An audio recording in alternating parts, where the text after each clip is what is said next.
Adwa Kiambu. Nenywe.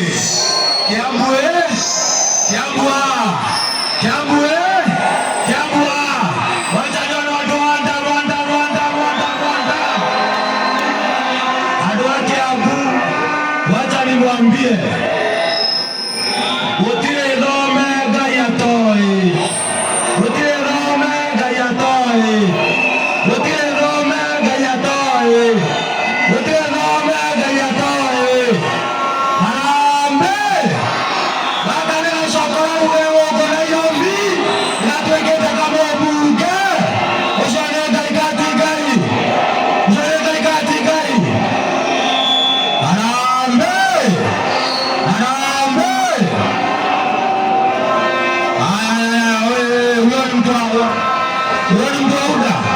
Ajana huyo mtu wa muda huyo. Mtu wa muda tulia. Haya, tosha. Bana tulia hapo. Tulia hapo. Adwa Kiambu. Mambo ni mawili. Kule Utalao Kasongo alituma jeshi yake. Wakakuja na vitu mingi. Asubuhi walikuwa wanapata mchele. Saa 6 wanapata posho. Watu walikula, wakakula, wakapewa mattress, wakakula. Wakapewa viatu, wakakula. Wakapewa gas, wakakula. Walipewa vitu zote na serikali. Lakini siku ya mwisho wakasema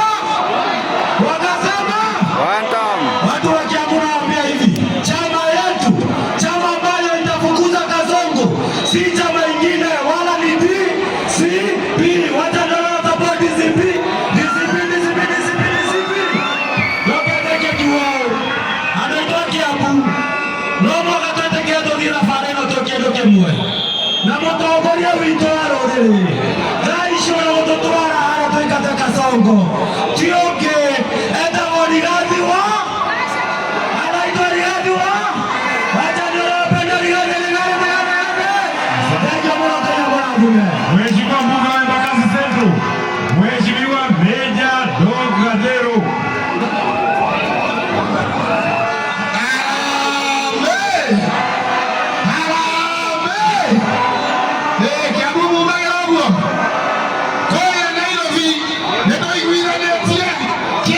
Wengi wenu kule ndio tunatoa riziki yetu.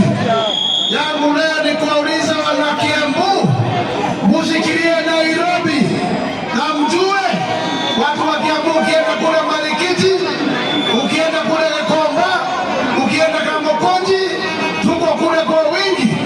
Yangu ni kuwauliza hizi kura baya za wale wako Nairobi tusirudishe huko nyumbani.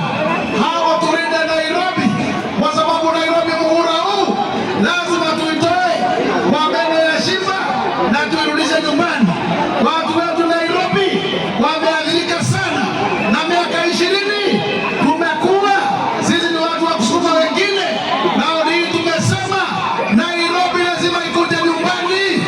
Na kwa hivyo tunauliza Kiambu, lazima mtusikilie, na kwa hivyo kura hizo tuandikishe Nairobi za wale wanafanya biashara.